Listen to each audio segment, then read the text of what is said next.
Telling a series of stories over several years has pitfalls unique to TV. Storylines have often been rewritten at the last minute to cover actors who are pregnant, deceased, or who simply chose to leave, while changes to executive producers or showrunners can often mean shows switch direction on a dime. That's nice and all, but none of that actually explains the following stories, which are completely whacked out of their minds. I'm Josh from Whatculture.com, and these are the most insane TV show storylines ever. Tony Soprano dreams he's a traveling salesman.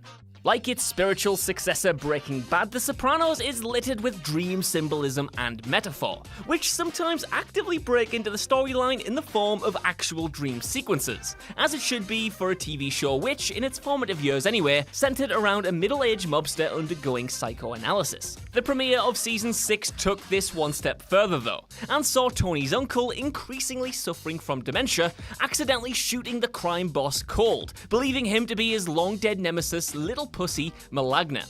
The following 2 episodes saw Tony in a coma, dreaming he was a mild-mannered traveling salesman who'd lost his wallet and briefcase in a slapstick mix-up with an individual by the evocative name of Kevin Finity. So yeah, that's right, creator and showrunner David Chase used this key part of the narrative to have Tony address issues of alienation and midlife crisis in an existential near-death experience. It was the riskiest storytelling gamble in the show's risky history, and it paid off when the 2 episodes were cited as 2 of the best of the entire show.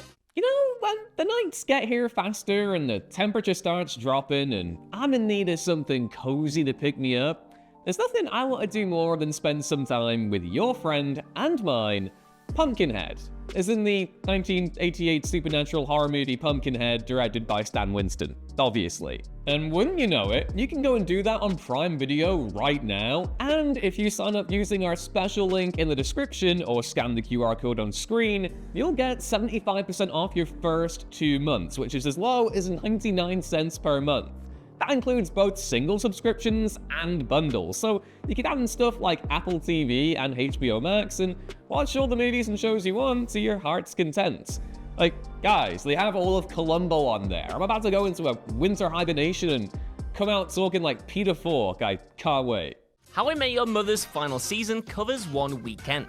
How I Met Your Mother initially found itself with unfavourable and mostly unfair comparisons to a similar show about the lives and loves of 20-something friends in New York City. You probably know the one I'm talking about. Where How I Met Your Mother parted company from other similar sitcoms though was in its gimmickry. With the titular framing device detailing the conclusion of the story, the show is laden with so many references, callbacks, flashbacks, flash forwards, special episodes, themed episodes, and odd narrative devices that anyone unfamiliar with it dipping into it in later seasons would have been forgiven for wondering if some hapless TV executive had lost their minds on hallucinogenics. Season 9, the final season, was no exception to this rule, as 24 episodes formed an arc-based narrative taking place over a single weekend. At 22 minutes per episode, that's nearly 9 hours of situational comedy, with the situation being a wedding at a hotel. The majority of viewers concluded that they wasted 9 years of their lives waiting to meet the mother, only to have the final season take place at a wedding that was undermined in the series finale anyway. Community's darkest timeline story. How I Met Your Mother may have made its name on gimmicked stories, but Community is the real deal. An off-the-wall sitcom set at a community college that's given the 21st century television audience some of the wildest and weirdest episodes they'll ever experience. But one of the best and most popular revolves around a mere dinner party. Season 3's remedial chaos theory invites us to explore, via a roll of the die, the various alternate ways in which the evening could have gone had a different member of the group gone downstairs to collect the pizza. Each timeline created was hilarious enough, but the final one, dubbed the darkest timeline, sees Pierce die due to an infected leg wound, Jeff lose an arm, Troy lose his larynx, and Annie be committed while Shirley becomes an alcoholic. Britta, on the other hand, ends up just dyeing a blue streak into her hair, indicating that even the darkest version of herself is still totally clueless. And all of this just because Troy went and got the pizza. Life on Mars is literally about a trip to Mars. This adaptation of the hit UK drama series Life on Mars sees the US version of protagonist Sam Tyler also hit by a car in the 21st century to wake up inexplicably in 1973. Where it sharply deviates from the UK version though is at the ending, where producers attempt to explain the seemingly inexplicable. While the UK version of Life on Mars went for 2 seasons and was given the ending that the writers intended, season 1 of the US adaptation was cancelled partway through and they had to wrap it up quickly. Instead of following the original then, this new take took a tragically literal spin on things and revealed that both the 1973 version of Sam's life and the 2008 version are both fakes. Mere virtual reality stories programmed by a computer designed to keep him stimulated while in hibernation on the first ever manned trip to Mars. Yes, they decided that the title should actually explain the mystery. The Lost Season 6 flashes. Avid watchers of ABC's Lost were treated to a whole lot of skipping about in time during the 6-season run of the show, with flashbacks being prominent, then flash forwards, and then actual time travel in Season 5. Season 6, however, treated us to something entirely different. Flashes sideways.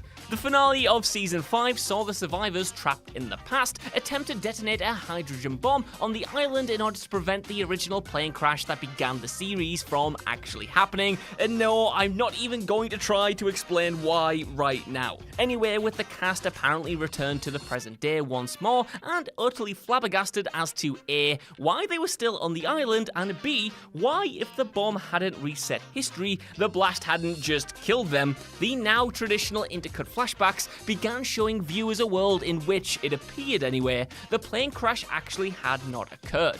The question was, had the detonation of the bomb instead created an alternate timeline? Well, no was the less than emphatic answer come the series finale. The apparent alternate timeline sideways flashes were in fact glimpses of a metaphysical afterlife that the protagonists had created in order to find each other after death, and oh my god, I'm going to have to stop there because my brain is actually cooking itself. The entire final season of Fringe. Fringe already dealt on a daily basis with the kind of strange phenomena that would make up the oddest X-Files episodes. But the protagonists had, throughout the first 4 seasons, always been visited by strange men, observers with alien physiologies and mindsets. Even the episodes which didn't feature these observers would have them somewhere in the background, lurking around like a mouldy slice of bread that you definitely left in the cupboard before going to work this morning. However, at the end of the show, we were suddenly yanked into the future, where in 2035, the observers had subjugated the human race, revealing themselves to be the human race from the 27th century. The entire rest of the show then would be a dystopian post-apocalyptic guerrilla war to restore history. Utterly bananas, utterly awesome. Dallas wipes out its entire 9th season. Beginning with the funeral of series favourite Bobby Ewing, long-running primetime soap opera Dallas would proceed without him. However, the season finale of the same season that he died in, called Blast from the Past, saw plot threads being brought towards a devastating explosive conclusion, only to have heroine Pam Ewing awake in the next scene in her own bed. Hearing the shower running, Pam went to investigate, to find her dead husband Bobby wishing her good morning, as the utterly balmy finale freeze-framed on his face, and then just cut to credits. The beginning of Season 10 the following year would reveal that the entirety of Season 9 had been a particularly vivid dream of Pam's, and the 9th season would henceforth be referred to as the Dream Year. It was certainly a choice, I'll give it that. Baywatch Nights goes sci-fi. In 1995, David Hasselhoff produced a spin-off of his hit series about hot lifeguards in tight red swimming costumes, intending it to be a detective series along the lines of Magnum P.I. That's exactly what the first season was about as well, with his lifeguard Mitch starting a detective agency with a cop character from the main show. They would follow basic police and detective drama plots involving unsolved murders, kidnapped damsels in distress, and amusing undercover work. With series ratings plummeting though, the Hoff decided in his grand wisdom to go for broke in Season 2 and capitalise on the recent runaway success of The X-Files. Season 2, with no explanation may I add, premiered as a science fiction and supernatural investigation show. The pop rock theme tune replaced by one of Hasselhoff's own songs, the credits full of candles, skulls, screams, and immense amounts of cheese. Storylines suddenly included aliens, demonic possession, mummies, ghosts, holographic Dungeons and Dragons games, vampires, and probably the kitchen sink made an appearance as well. Sadly, this, unsurprisingly, did not help the ratings, and Season 2 would see Baywatch Nights axed. The horrifying Dinosaurs series finale. For those of you out there who don't remember, Dinosaurs was kind of like the Flintstones or Roseanne, only with anthropomorphic puppet dinosaurs as the blue-collar sitcom family, the Sinclairs. Appearing in the early 90s, Dinosaurs saw traditional sitcom storylines played out for younger viewers to a laugh track. So far, so fluffy.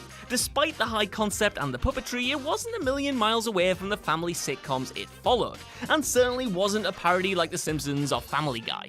Then the show was cancelled though, and the series finale aired in July 1994, and families all across America were traumatized for life. In the final episode, due to an environmental catastrophe caused entirely by the hubris of the dinosaur population, an ice age begins to set in, and everyone we've ever met during the course of the 4 seasons of this kiddie-friendly show slowly freezes to death. It was genuinely as horrifying as it sounds. In fact, the last scene sees the Sinclair family huddled together in their home for warmth, while the anchorman on their television wishes everyone good night, goodbye. So, yay, everyone you love is dead and the world is a horrible place. Enjoy the rest of your life, I guess. Felicity travels back in time. Created by a then unknown J.J. Abrams, each season of Felicity was intended to specifically represent a year of college, from freshman and sophomore through to junior and senior, and episodes would, unusually for shows based around college, actually show the cast attending classes and, learning things. It was interesting though, I promise. Where Felicity differed was in the final season, which was intended to finish entirely as expected, with Felicity, our strangely self-obsessed and mop-headed heroine, graduating from school. But then, at the 11th hour, the network decided to give the show an additional 5 episodes. Consequently, producers decided to give themselves and their dwindling audience one last little treat. Time travel. Yep, so that meant Felicity would, through means of a magical spell, travel back in time and affect her own past, making a series of different decisions in an effort to change the place her life had ended up in, and in doing so completely screw up the lives of all the people around her. The series would finally bow out with her mature and considered reflection that she'd made the right decisions after all,